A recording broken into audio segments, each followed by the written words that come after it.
Most of you aren't living the life that you want because you have not asked God for the things that you want. You're too busy trying to figure it out on your own or make things happen yourself. And I want to know, how's that working for you? James 4:2 says, you have not because you ask not. Let me repeat that. You have not because you ask not.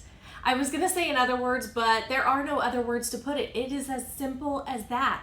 You do not have the life that you want because you're not asking God for the things that you want. I like how Joyce Meyer puts it when she says, quit praying just prayers. You're sitting there praying, God, if I can just feel better, you've been sick or something. Or God, if I could just make my rent this month. Or if you could just provide enough money for my car payment, God. And God is up in heaven saying, you only want to feel a little better. You only want me to provide your rent this month. You only want me to provide a car payment. Is that all you think I can do? I love how Steve Harvey puts it. He says it this way, you're praying, Lord, just help me get out of debt in 7 years. And he said, what? Why would you ask God to get you out of debt in 7 years? Who do you think you're talking to? Ain't this the same God that made heaven and earth in 6 days? Why would it take God 7 years to get you out of debt? God does big stuff. Ask God to do something big and quit putting God in a small box and making him small. It says in John 14:14, if you ask me anything in my name, I will do it. Not only that, but in Ephesians 3:20, it says he's able to do exceedingly abundantly above all you could ever ask or think. Did you hear that? If you can think it, God can do it bigger. Let me just squash the comments right now that are bound to come saying, what do you think God is? Some sort of magic genie granting wishes or something?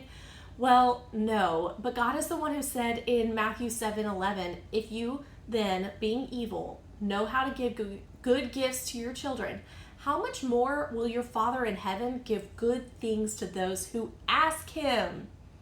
If you have kids, you know that you would want to give them the world if you could. How much more does God, our Father, want to give us our desires? It even says so in Psalm 37:4, delight yourself in the Lord, and he will give you the desires of your heart. But one of the things he tells us to do is ask.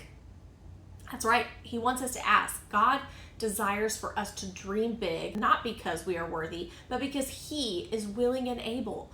And many times we limit ourselves by thinking small, but the scripture encourages us to ask boldly, speak in faith, and believe that God can do more than we can imagine. I've got an acronym here to not only help you remember to ask, but also to see those asks come to pass. Are you ready for it? Here we go. The first letter is A, ask. It's as simple as that. Asking is the first step. God invites us to bring our desires before him in faith. Like I was talking about, too often we hesitate to ask God for big things, either fearing disappointment or feeling like maybe it sounds really selfish. But Jesus even tells us repeatedly to ask him. Matthew 7:7 says, ask and it will be given to you. Seek and you will find. Knock and the door will be opened. Do you remember when Solomon became king? God basically gave him a blank check. He said in 1 Kings 3:5, ask for whatever you want me to give you. Solomon could have asked for anything he wanted. He could have asked for revenge on his enemies. He could have asked for all the money in the world. But Solomon didn't ask for riches or power. Instead, he asked for wisdom. And because he asked in alignment with God's heart, he received all those riches, all the power, and even more than he ever could have imagined. The key is asking according to God's will. James 4:2-3 warns us that sometimes we don't receive because we're either failing to ask or we ask with selfish motives. But when we ask for what aligns with God's purposes, he delights in answering them. One of the best biblical examples of asking big is Jabez. There's a whole prayer of Jabez book about it, right? In 1 Chronicles 4:10, Jabez prayed, oh, that you would bless me indeed and enlarge my territory. He wasn't afraid to ask for an expansion, and guess what? God granted his request. Take a look at the life of Sarah Jakes Roberts. If you're not familiar with her, she's the daughter of Bishop T.D. Jakes. She was a pastor's daughter with a promising future, but at 13, she was pregnant. Imagine the shame and the fear and the voices of all around her telling her that she had ruined her life. She could have given up and settled for less and believed that those mistakes disqualified her. But instead, she chose to ask God for more. She dared to believe God could take her brokenness and turn it into purpose, because he does that. Over the years, she worked through that pain and the shame and grew her faith and asked God for a big, audacious dream to impact the women of the world. Now what's she doing? She leads Women Evolve, a ministry reaching millions, writes best-selling books, and preaches the gospel globally. The very thing that made her feel disqualified, her past, became the very platform for her purpose.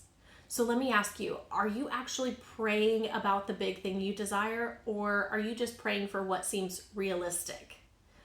I want you to drop a comment right now and tell me something big that you are believing for. Okay, the second letter is S. Speak. Once we ask, we need to speak to the dream God has given us. Words have power, and scripture teaches us that faith is released through declaration. Did you know that your voice is the most influential voice in your life? Something you repeatedly speak, you will eventually believe. That's why so many times you see people who are habitual liars, they eventually start believing their own lies, right? Mark 11:24 tells us, I tell you, whatever you ask in prayer, believe that you have received it and it will be yours. You can't just ask a big dream. You have to speak life over it. Proverbs 18:21 tells us death and life are in the power of the tongue. Our words have power. Think about Abraham. God promised that he would be the father of many nations, yet him and Sarah, they were childless, and it looked impossible because they were old. But instead of doubting, Abraham spoke God's promises over his life. Romans 4:17 says that Abraham believed in the God who gives life to the dead and calls into existence the things that do not exist. He spoke faith before the promise ever became a reality. So in that same way, we must declare God's promises over our dreams and prayers. If you feel called to start a ministry, build a business, or impact your community, speak life over it. Your words shape your faith and your future. Let's look back at the life of Steve Harvey. Most people know him as, the comedian, the TV host, the millionaire entrepreneur guy, right? But what they don't know is that he was once homeless and sleeping in his car for 3 years. There was a time when his dream of being on TV looked impossible. But even when things looked hopeless, Steve kept speaking into his future. He wrote in his journal daily, I will be on TV, and declared that God had a purpose for him. And he spoke it before it ever even happened.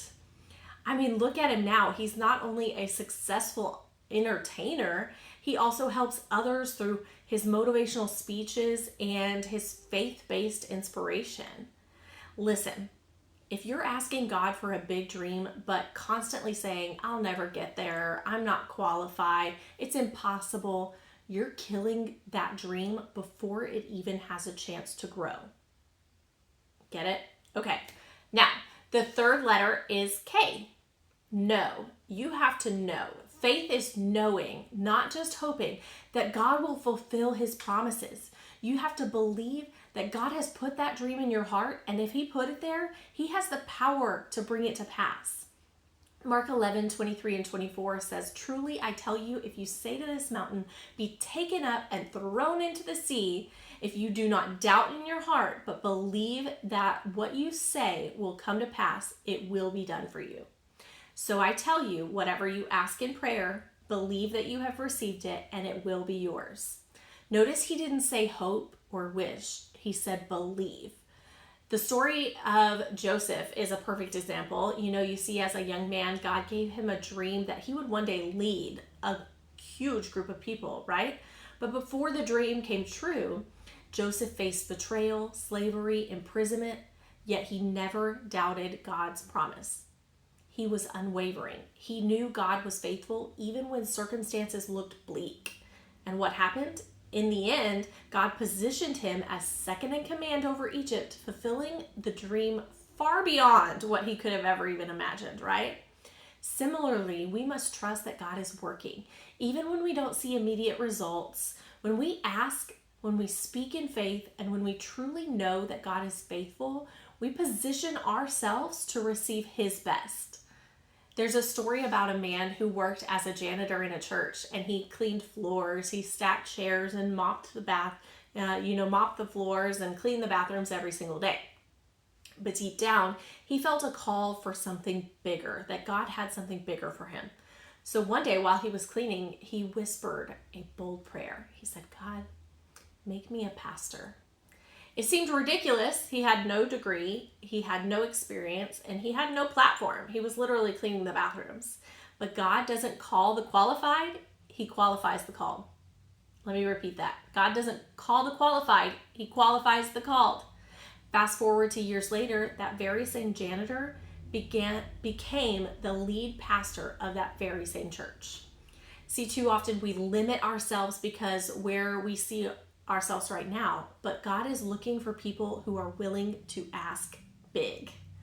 Keep in mind that dreaming big is not about, personal gain. It's about believing in our God who is bigger than our limitations.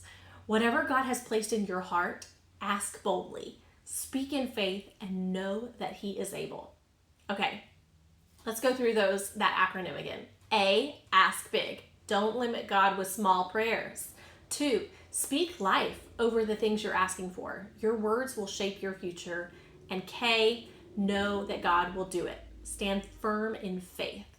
If you didn't catch it, the acronym is ASK, A-S-K. Ask, speak, know. Now, I want you to take action now. Don't forget to comment below one of the big dreams that you are asking God for. And if this encouraged you, share it with someone who may need to hear this today. If you're new here, make sure you subscribe and turn on the notifications so that you never miss an encouraging word. And as always, remember, you are worthy, loved, and chosen. I'll see you next time.